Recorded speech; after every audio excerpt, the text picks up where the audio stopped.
आधुनिक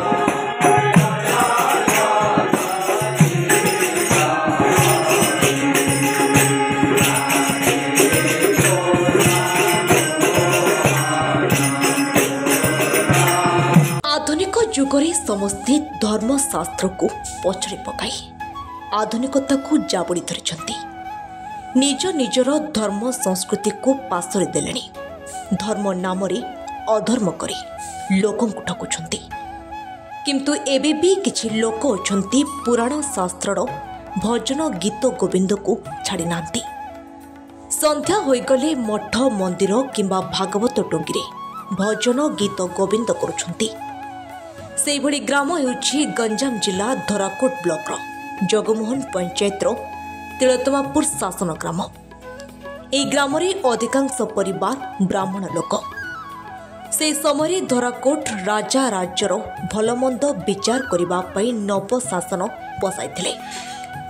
गंगापुर शासन, राजेंद्रपुर शासन, तिलोत्तमा देवी शासन, श्यामघनपुर शासन, नारायणपुर शासन, रामचंद्रपुर शासन, गोवर्धनपुर शासन, पंचसिंहपुर शासन एवं दामोदरपुर शासन बसाई।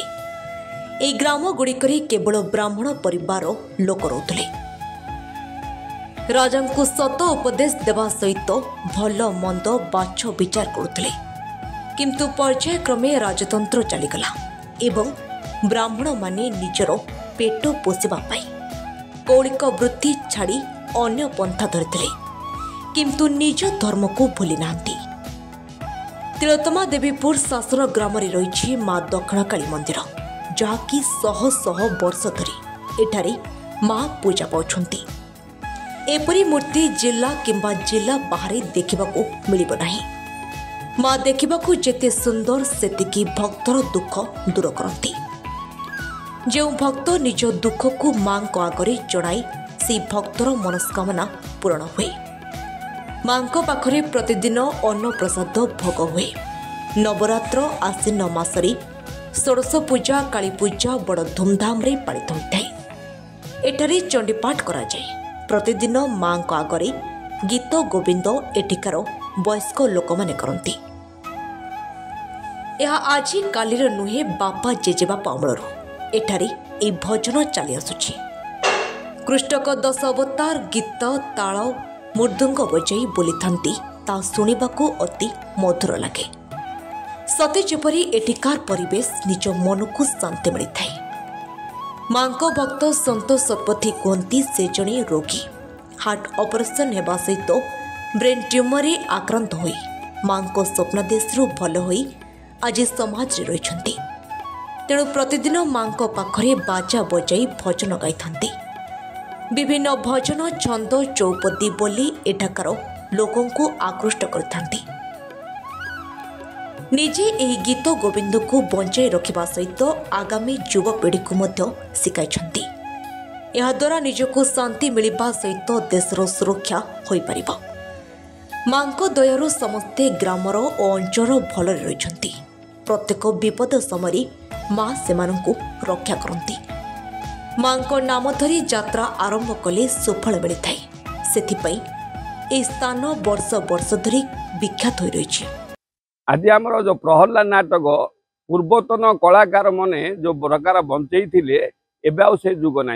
22 पाहच जी सी 22टा पाहच कर जुग उपयोगी बदली बदली जाए को प्रकार गीत गाँव से आमको पसंद लगुनि। आज्ञा एवं डाकिला पीरी हेनी रावती रे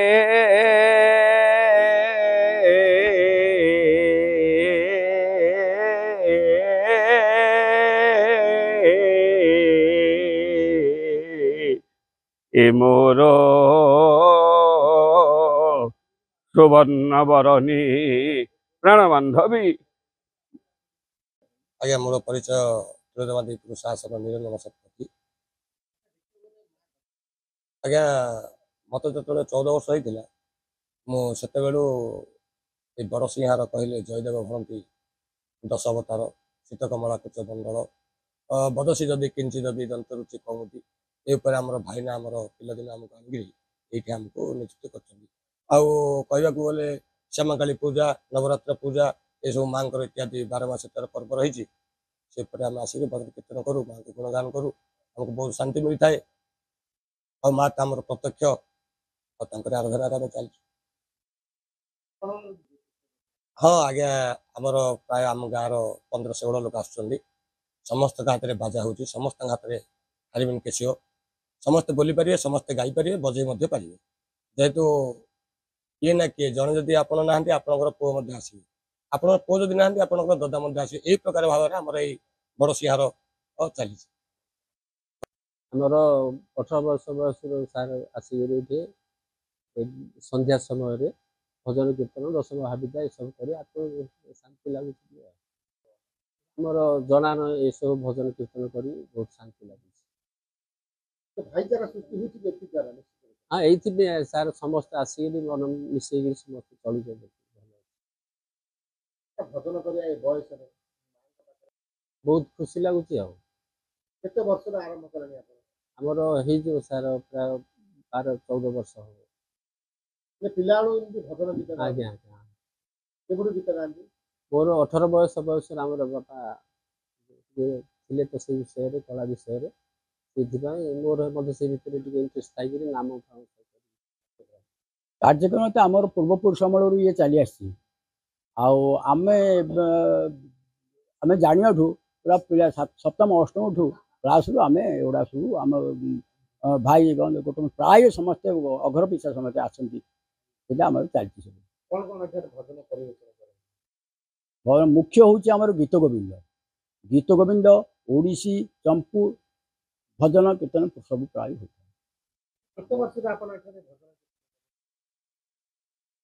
आम प्राय 25-30 वर्ष हम युवपीढ़ी ग्रहण